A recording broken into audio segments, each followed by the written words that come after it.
Hey, Husker fans, welcome back to the Husker Big Red YouTube channel. Here for another episode of our podcast. I'm Chris Peterson, and with me, as always, is my co host, Danny Gillette. And we're here to talk some Nebraska football recruiting. It's been another busy week for the Huskers on the recruiting trail. There's kind of some mixed information on, or some good and bad news this week. I guess we'll get into it on, what happened on Thursday with the whole Jacob Smith Michigan thing. He, was announced a commitment on Thursday to Michigan, and on Wednesday he said he was going to delay that announcement.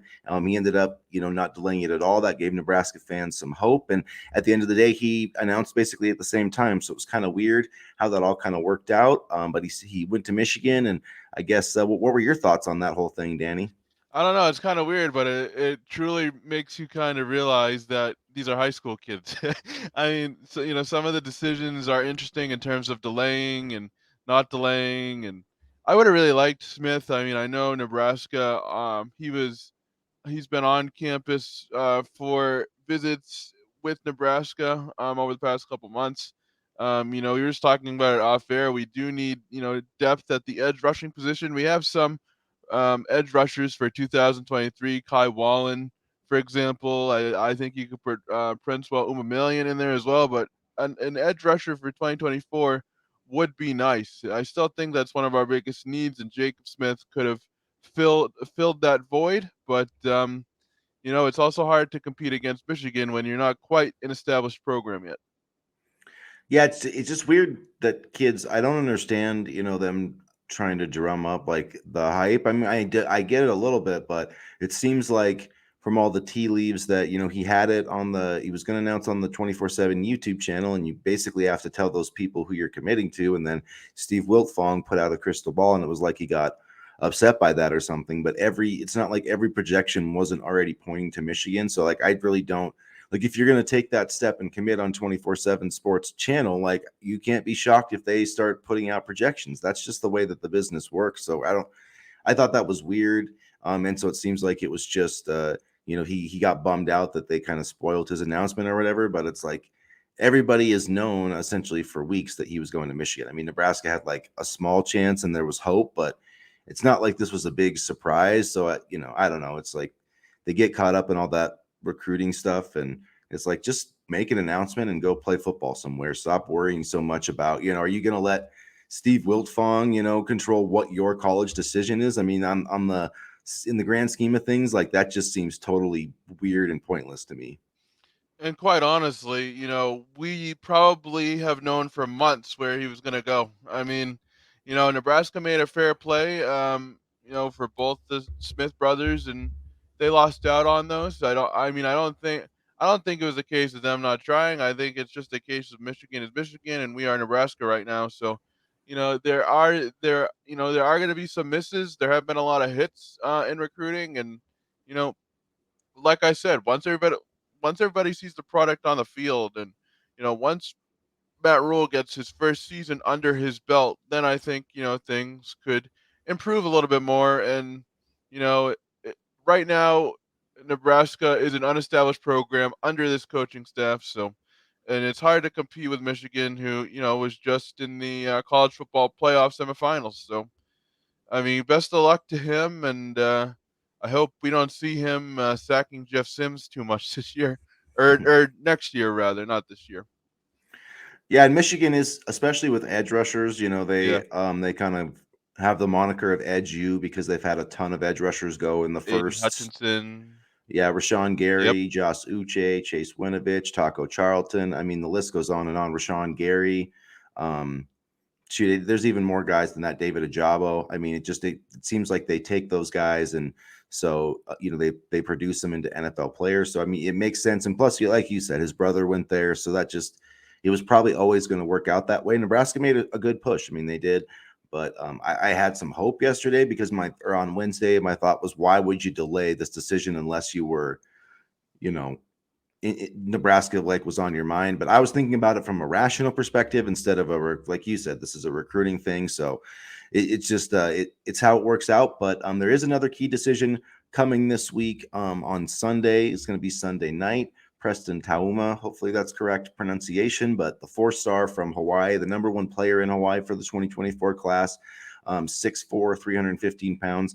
He's going to announce, I believe it's going to be 11 o'clock Central Time on Sunday night. So it's going to be pretty late. It's almost going to be Monday morning by the time we figure this out. But all signs pointing towards a Nebraska commitment. So what are your thoughts going into this announcement, Danny? My thoughts going into this announcement are that I'm going to be tired for the show on Monday, but no, I think Tamoa, like, he is exactly what Nebraska football has been recruiting on the offensive line. He's physical, he's aggressive, he has sturdy feet, he's very in control when pass blocking. He's got great mechanics, and he's another person, and he's another body that Donovan Raiola can work with. And I said this, I believe, on Monday. Raiola's done a good job, over the past couple of months in recruiting. We've given him some flack for that, or I have at least. And if he can land Tamua, then I think that's another notch in his belt. And I think it also speaks to the fact that we're seeing him, Raiola, really have a say in what this offensive line wants to look like, as opposed to last year when there were reports that he really didn't get much say at all. And you can say whatever you want about his coaching, and the jury's still out on how the line will perform this year and his coaching capabilities for Nebraska. But if you don't have as a coach, if you don't have a say on your personnel at least a little bit, then it's kind of difficult to succeed. Yeah, and this Tom was a really solid player. I mean, I think he would obviously. I think it would be the second highest rated commitment, I believe, and according to the 24/7 composite rankings for Nebraska, behind Carter Nelson. If he were able to commit, so that would be a big get. That would be the sixth composite 4-star. And I know some people are sick about talking about the rankings and stars and whatever, but it does matter just because it's an easy kind of reference point. And if you're familiar at all, like with the blue chip ratio, different things like that, stars definitely matter. So it's a good sign that Nebraska's getting more of them. You need those blue chip guys, like, that's why you can kind of make it. To me, I think it's worth debating, which guys deserve to be in that range or not, because, you know, getting players in that 4-star range is the key to winning championships and developing them. So, you can't kind of run away from that. But Talma would be a really good prospect. I know Grant Brix is out there too. And, it would be great to get both of those guys. I think that would be the perfect kind of cherry on top for this offensive line class. And it would be a really good win for Donovan Raiola. Oregon was in the mix. It also sounds like, I think, according to Brian Munson, that Auburn is in the mix here. So, they're a team to watch over the weekend. It sounds like it's just a Nebraska kind of Auburn race at this point. So if I had a crystal ball, I'd have it on Nebraska like 90 out of 100. I feel very confident that this is going to go their way. But as we've seen throughout, if you follow recruiting at all, you can never say never until signing day, basically. And sometimes not even then.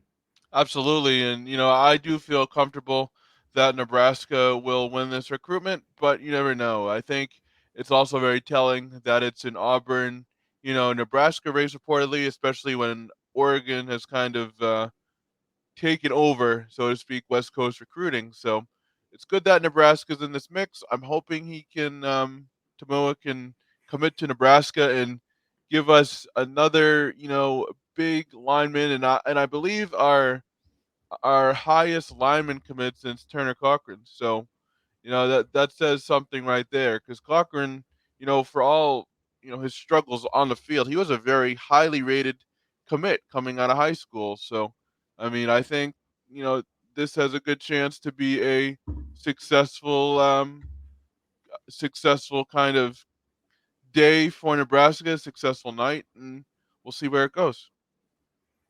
Yep, it everything is looking good for the Cornhuskers there, and everybody's been talking about trying to add those blue chip guys to the offensive line. I think Gibson Pyle is going to play like a blue chipper when he gets here, and Tauma is a guy that, I'm sure I'm totally mispronouncing his name, but he's I going to be a definitely really good football am. player. So, at any rate, let's move on to a guy's name that we know how to pronounce. One of the top in-state recruits. Probably, if you looked across the board right now at Nebraska football recruiting, this guy might be the number one priority out of everybody, that's Yeah. not committed right now. And that's Christian Jones, who we're talking about. 6'3", 210-pound linebacker, out of Omaha.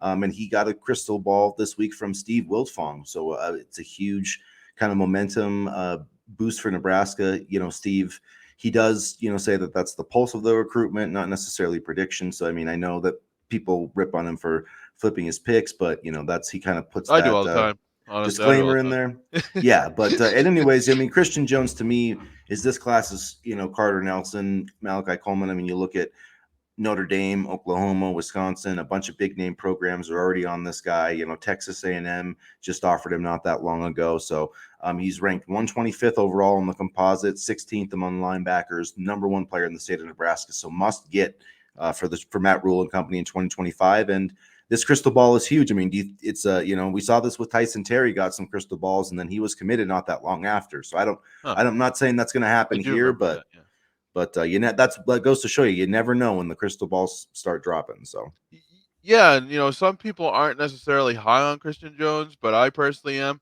He's a very good instinctive linebacker. He plays in coverage really well. He has a high motor, and I think he could fit really well in this defense due to his speed and his instincts.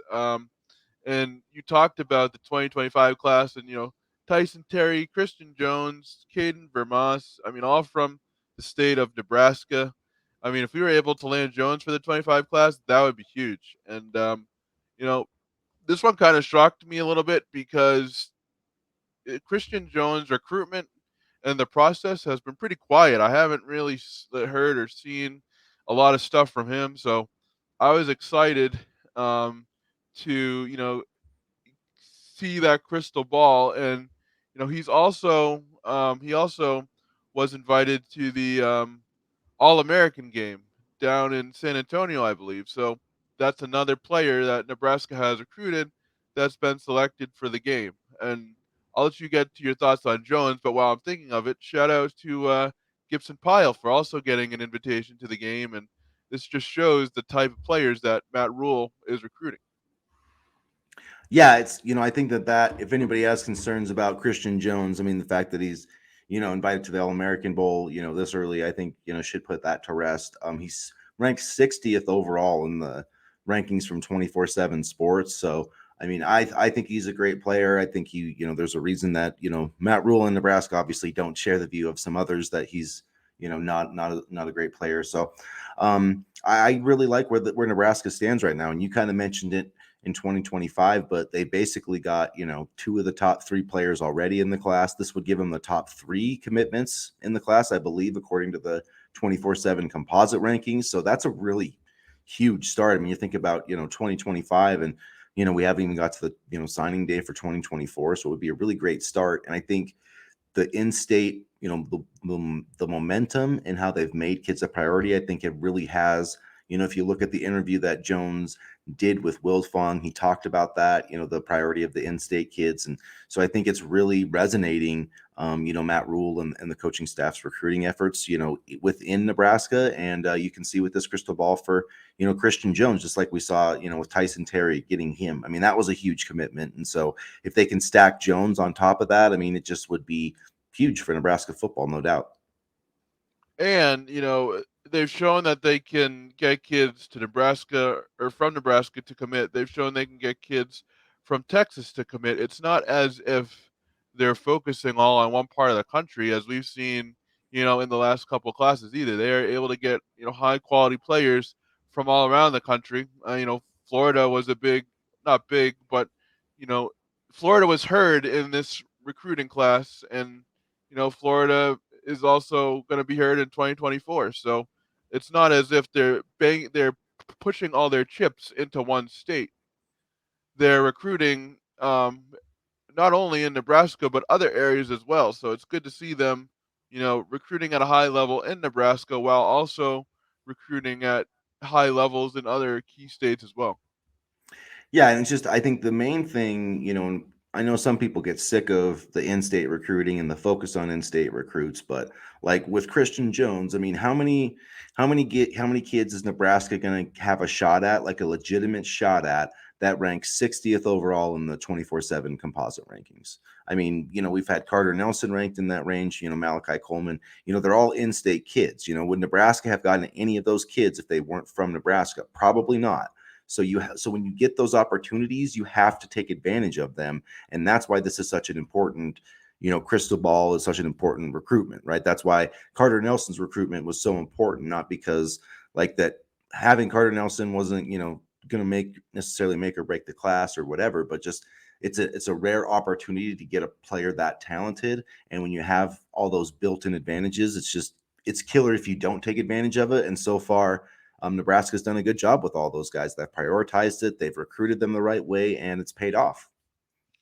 And also, I always thought, not that there's, no good players in 2026 and beyond, but I always thought 2023, 2024, and 2025 were huge classes for in-state talent.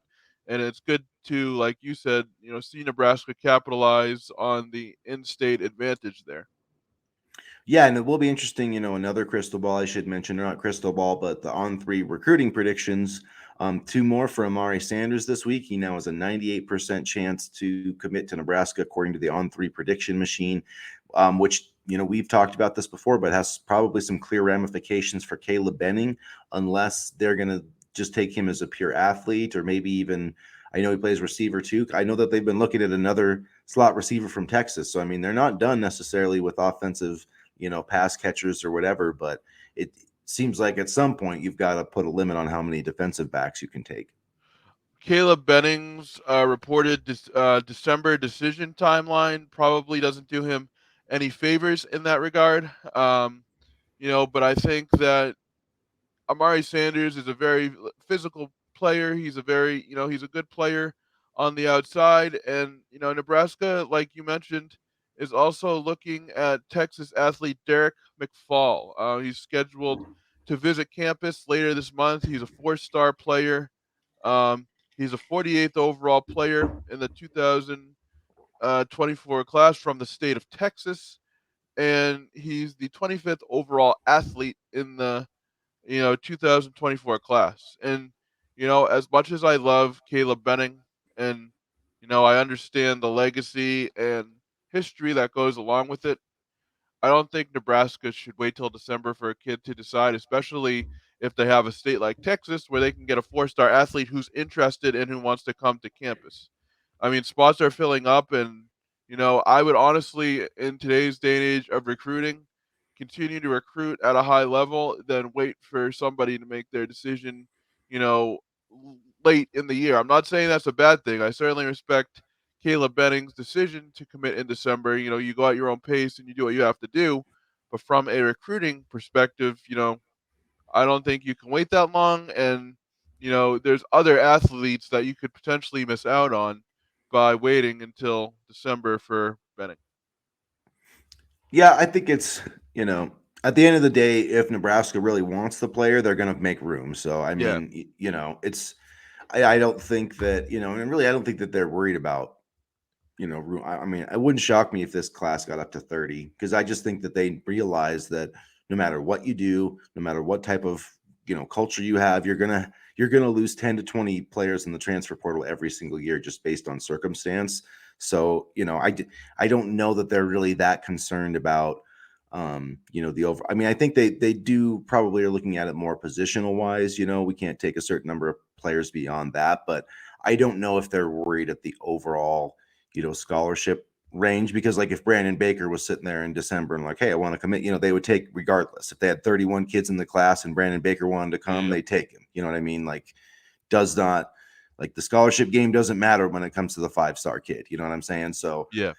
but I do get your point. I think one thing with Damon Benning, though, or excuse me, Caleb Benning, alluding to his father, but I think, he was hurt some last year. And the thing about it, too, is if he comes out and has a really strong senior season, he could have kind of that second, market, because there are going to be teams that are going to be looking for defensive backs or athletes late in this class, and some even into the, the late signing period. I mean, Mhm. Nebraska signed Ethan Nation, they signed him in the late period, and he was a pretty solid recruit. So there are guys that kind of slip through the cracks, and then sometimes they, you get in that late recruiting period and you have a few big name schools chasing you because you're the only guys left. So, there can be some advantages to being a later recruit as well. And I just am wondering if, Benning feels like he hasn't put his best foot forward, and maybe he can get some bigger offers if he has a really strong senior season. Maybe that's his thought process. Yeah, that's definitely true too. And You look at how much recruiting Nebraska did say in December. They got Chief Borders, for example. They were able to really kind of fill out the 2023 class in December. So, I mean, that could be an option for Benning as well. And I just think McFall is interesting. He played a lot of running back. It looked like in high school. I was watching just some of his highlights the other day just to kind of get a feel. He's very fast, very shifty. Measures in at 5'10", a buck 75, but he has great vision and he has speed. And speed is something that Nebraska has recruited this entirety of Matt Rule's brief tenure here, and McFall also has offers from Louisville, Alabama, Florida, TCU, and Texas. So it's a highly contested recruitment, and I'll be interested to see where it goes. Yeah, I'm wondering if Nebraska will have any interest in him, like playing running back, or if he's going to be a slot guy, or because they do only have one running back committed in this class, and I've said, numerous times I would like to see them get another one. I mean, I two could see just him running back McFall. yeah, two just seem, I mean, I'm not saying that but maybe if they'd taken two last year, and I would feel better about them taking only one this year because I like Hewlin Lacey. I have zero problem with him as like Yeah, I the really do. number one running back in the class. Like I think he's a legit cornerstone, like future starter type player. But I just the numbers wise, so I'm wondering maybe if he could even be that, not that Ramir Johnson ever got that role, but the slot back or whatever they want to say. Maybe they view him in that way. Um, but yeah, I have to think with the way the wide receiver room is kind of filling up that maybe he could be kind of a dual purpose athlete on offense. I was gonna say like a Wandale Robinson type when he was here. I mean, he Yeah. played wide receiver, he played a little bit of running back, and he was, had the same stature, and he didn't play like he was, on the shorter side, if you know what I mean. He was a game changer when he was here, and had he been utilized correctly, he probably would have had a nice career here. But I see McFall kind of in that same mold, and he wants to take a visit. And I think again, recruits from Texas are starting to realize that Nebraska is a legitimate player, at least in their state, which is important as things move forward. Yeah, and it was telling, like Carlon Jones. That was one of the quotes he gave. I can't remember to who, but he said a lot of kids, Texas kids, are going to be coming up to Nebraska and making this move, and I don't. I think he's right on that aspect of it. So, at any rate, we touched on it a little bit in terms of some of the biggest needs left in this class because it's been a really solid class. Especially on offense. You got quarterback, you got running back, you're set at tight end, receiver.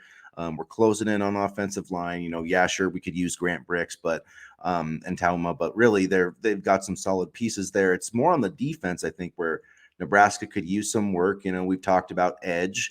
I know that Willis McGahee the fourth is kind of a pass rush. I don't think he's just a linebacker, but to me he seems like kind of a perfect fit for that jack position at Nebraska, Yeah. which is pass rush. So that they need an edge still, in my opinion. They need just some guys that are like pure pass rushers. And I still think they could use like a nose tackle in this I was class, gonna like a say nose. 300-pound. I know Ashton Murphy, they were looking at D line. He's 6'5, 240. I'm sure he could grow into that, but I would love to get one of those guys that's like 6'3", 330 pounds and plop him in the middle of the defense for the next, 3-4 years. And I think they need somebody because I think when Tyson Terry comes here, I think he could fill that nose void. So at the very least, you said 3 to 4. I'm looking maybe 2 to 3 years, and then maybe have Terry take over, or maybe Terry will, wait his turn, and it will be a 3 to 4 year plan. But I think for 2025, they kind of have because Terry projects as a defensive tackle, but I could see him at nose, quite honestly. So I think nose is a big one. We would like another, or I would like another edge rusher. I know we talked about it, and offensively, I think they're set. We did mention another running back, but I don't think that's something to worry about yet because I think we are going to get our guy, especially with the way EJ Barthel can recruit. I mean, you heard Isaac Dickey, last Friday talk about how passionate Barthel is and how much he loves the game. So I'm not really too worried about recruiting there, but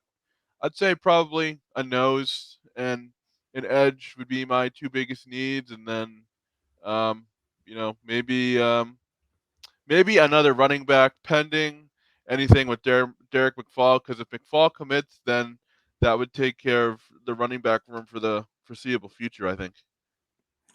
Yeah, no, I agree with that for sure. Getting another guy there at running back. Yeah, I would agree. Defensive line, just defensive line tackle wherever they can kind of fit. Those interior, because I think I think most guys Nebraska recruits are going to be able to play multiple positions. Like I think Yep. they're going to recruit guys that can be like a 3 technique/5 technique, and also guys that can be a 3 technique/0 technique or 1 technique, however you have your nose kind of playing. So I do agree with you with Tyson Terry too, because he's a wrestler. He's probably 270 now, but like we've talked about before, you have to manage your weight a little bit as a wrestler. So I'm sure he'll be bumping up once he's done with that, impressive wrestling, a really impressive Yeah. wrestling career, like Yep. we've talked about. So yeah, I'm interested to see if some different guys do emerge though with defensive line recruiting, because there's not really anybody there. So there is that kind of, people talk about the fall evaluation period. So I'm wondering if somebody would, maybe come open there, if they look at a JUCO, to try to just add some more depth. Really, just you can just never really. I buy into that philosophy that you can never have enough big guys and enough quality big guys on either side of the ball. So. But yeah, and just edge rusher, I know Jay Sean Ross is a name that I'm really looking at. I think that Nebraska has a legit chance with him because Michigan was one of the teams in his top 5, and they've taken 4 edge rushers now. And unless they're viewing him as, I really don't think Michigan's recruiting him that much. As a guy that follows Michigan as well, I haven't even heard his name, so I don't think he's a threat. And there's also been rumors that that Ross in Oklahoma, who's like has the crystal ball right now, that they've kind of decided to part ways, or they're not going to be recruiting him anymore. So if that's the case, I think Nebraska's sitting in a pretty good spot. And if Jay Sean Ross takes a visit to Nebraska in September, then my prediction is that he becomes part of this class. And I believe Ross went to the same high school as Keelan Smith. Yep, he did. So that's a Or he good does. connection right there. Yeah, that's a good connection right there. And I know they've wanted to recruit Missouri a little bit harder. I know they started last year with Bill Bush and Mickey Joseph. I know they kind of were putting their feelers in Missouri a little bit, putting their feelers out, and now it seems like the staff wants to make that area another priority. So that's good to see. And totally lost my train of thought, so I'll hand it over to you again. Yeah, I just think with Ross, it would be good to get more players out of St. Louis and out of that Missouri area. But I mean, he's a big time. He really is a big time athlete. Nebraska just made his top 5, so that would be big. They do have another edge rusher that's coming for an official visit at the end of July. I'm trying to pull up his name here.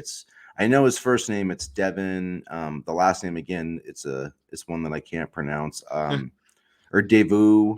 Here, I'll look. Tuataga, Tuataga. So I've talked about him before. He was one of my top 5 remaining priorities. That's Um, right. That's when I right. wrote for HuskerBigRed.com, he's 6'5", 230. Oregon's kind of in the mix there again, but Oregon, it's really hard because like with Oregon, a lot of it depends on like if they're pushing for the kid or not, because they are such a threat in the West Coast. Like you could have Oregon at the top of like almost every kid's list, from like Utah to, Yeah. you know what I mean? So Hawaii, like, yeah. it somewhat depends on how they prioritize kids. This kid did take an official visit to Oregon though, so that's like why I believe they're the leader. But there's no like crystal balls or expert projections or anything at this point. So he's another guy with Ross. I mean, I would like to take both of those guys. I've heard people talk about linebacker too for this class, but I'm not really worried about linebacker, one, because I think McGahee can play multiple positions, and two, I think some of those guys like Braylon Prude, is going to be a linebacker. There's another guy, Rex Guthrie. I could see him as a linebacker in this class. So I mean, it wouldn't shock me if they took another one, but I think they're looking at some of those athletes in the secondary as potential linebackers too. And also they have players that they can develop like Eric Fields. I mean, last year I was excited. You remember when we did the live stream on the early signing day? I was pumped for Eric Fields, and so that will give Nebraska a little bit of time to kind of assess the needs at linebacker and develop prospects there. So I think they're pretty good at linebacker. I'm excited to see what a guy like Fields can do, and then you have Caden Vermas coming up in 2025. So I kind of think that they have, the linebacker position. I think they're all right there. Obviously, if another one comes along, then absolutely we'll take them. But I mean, I don't feel as worried about linebacker as maybe some people do. Yeah, I don't really. I haven't bought into that so much. We should say now that we're talking about needs with running back, Nathaniel Frazier, the 5-star. Well, he's rated by On Three as a 5-star. He's actually the number one running back in the country according to On Three's rankings. He included Nebraska in his top 8.